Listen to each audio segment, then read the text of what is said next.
Hello बच्चों, let's read this question. G.H. Shull observed breeding depression of plant.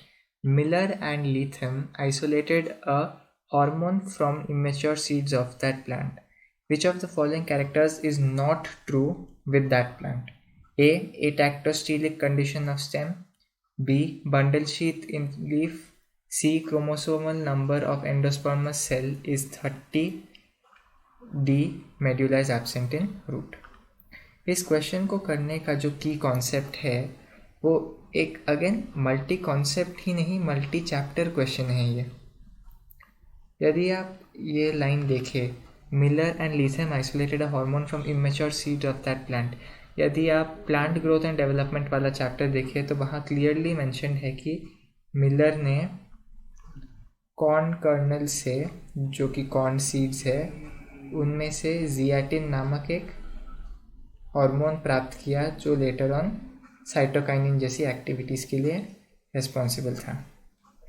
अभी यहाँ पर क्लियरली जिस प्लांट की बात हो रही है वो है मेज़, क्योंकि जो G.H. शल थे उन्होंने भी मेज़ के ऊपर ही एक रिसर्च पेपर बनाया था। तो मेज़ हमें पता है मोनोकॉट है, तो यहाँ पर जो भी कैरेक्टर्स नीचे कंसिडर्ड है तो वो आइदर मेज़ के कॉन्टेक्स्ट में दिया है या मोनोकॉट के कॉन्टेक्स्ट में दिया है। हमें ढूंढना है कि कौन सा कैरेक्टर मैचिंग नहीं है। पहला ऑप्शन है एटैक्टोस्टीलिक कंडीशन ऑफ स्टेम। पहले तो एटैक्टोस्टीलिक कंडीशन क्या है? एटैक्टोस्टीलिक कंडीशन मतलब स्कैटर्ड स्टील रीजन। हमें पता है कि जो स्टील रीजन होता है एक मोनोकॉट का, वो ऑर्गेनाइज नहीं है, वो डिसऑर्गेनाइज है। जो वैस्कुलर बंडल्स है वो स्कैटर्ड होते हैं, वैस्कुलर बंडल्स स्कैटर्ड, उसका कोई अरेंजमेंट नहीं होता।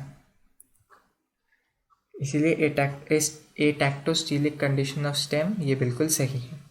दूसरा है बंडल शीथ इन लीफ, ये भी बिल्कुल सही है। हमें पता है कि मोनोकॉट्स में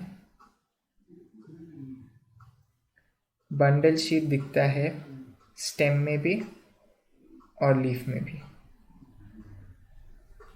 तीसरा ऑप्शन है chromosomal number of endosperms cell is 30, ये भी बिल्कुल सही है। हमें पता है कि जो मेज़ है उसका 2n नंबर कितना होता है 20, तो उसका n नंबर कितना है 10, तो उसका 3n का नंबर कितना होगा 30।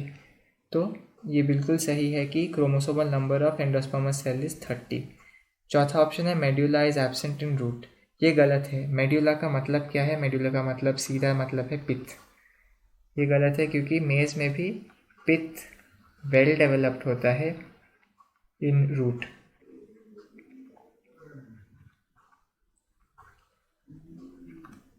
ये गलत है, पित्त वेल डेवलप्ड होता है रूट में।